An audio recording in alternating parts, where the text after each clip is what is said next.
Shivaji Maharaj, Mahatma Jyotiba Phule, doctor Babasaheb Ambedkar, Mahatma Basaveshwar Annabhau Sathe यांच्या विचारांना अभिवादन।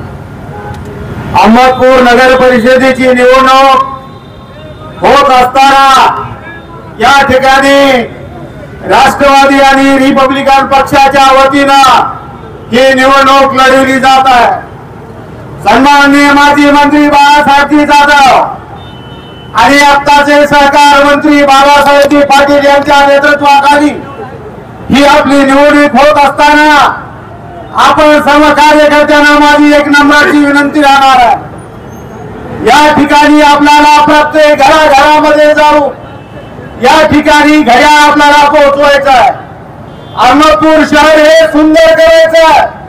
अहमदपूर शहरामध्ये ज्या भौतिक सुविधा आहेत या सुविधा देण्याचं काम बाबासाहेब पाटील साहेबांनी केलेलं आहे। एका वार्डामध्ये 8-10 कोटीची रस्त्याची कामं केलेली आहेत। तिकडे चंद्रभागानगर 12 वार्डमध्ये चंद्रभागानगर म्हणून एक वस्ती आहे। त्या ठिकाणी गेल्या 15 वर्षापासूनची माणसं चिखलात होती। त्या ठिकाणी साहेबांनी जवळजवळ 3 कोटी रुपये टाकून सिमेंटचे रस्ते केले, लाईट केली।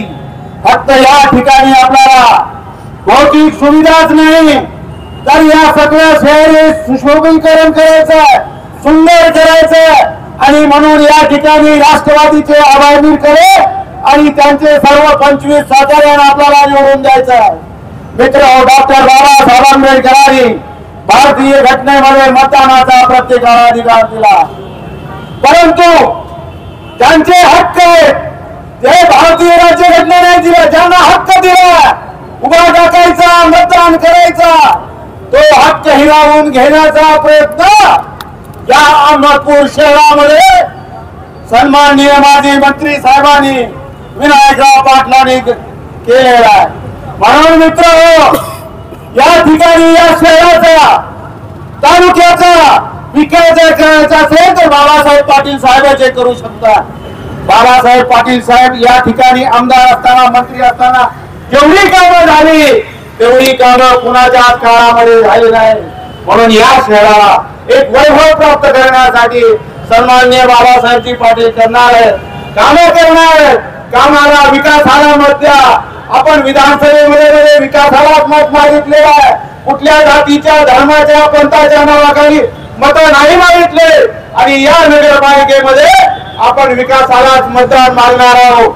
महात्मा बसवेश्वरांनी आम्ही त्यांना दक्षिणेतले बुद्ध म्हणतो, भगवान गौतम बुद्ध म्हणतो। त्यांनी आंतरजातीय व्यवहार करून जाती व्यवस्था निर्मूलन करण्याचा काम दक्षिण भारतामध्ये केला। म्हणून विनायकराव पाटील साहेब जरा बसवेश्वरांचं चरित्र काढून वाचा, त्यांचं काम वाचा। एवढंच या निमित्तानं तुम्हाला माझं आव्हान आहे आणि बसवेश्वर महाराजांचं चरित्र विचार वाचा। कुठं गेलं बाबासाहेब आंबेडकरांचं मंगळसूत्र? प्रत्येक वेळेस बोलायचे निवडणुकीत माझ्या गळ्यात बाबासाहेब आंबेडकरांचं मंगळसूत्र आहे। आता कुठं गेलं मंगळसूत्र तुमचं? तुम्ही सांगा, वाचा भारतीय राज्यघटना। परंतु तुम्ही आपलं गरीबचे राजकारण या निमित्तानं करू नका, एवढीच माझी अहमदपूर माझी नम्र विनंती आहे। मी यानंतरही बरंच बोलणार आहे, परंतु आता वेळ असल्यामुळे माझे 2 शब्द संपवतो। आवाज बहुजनांचा।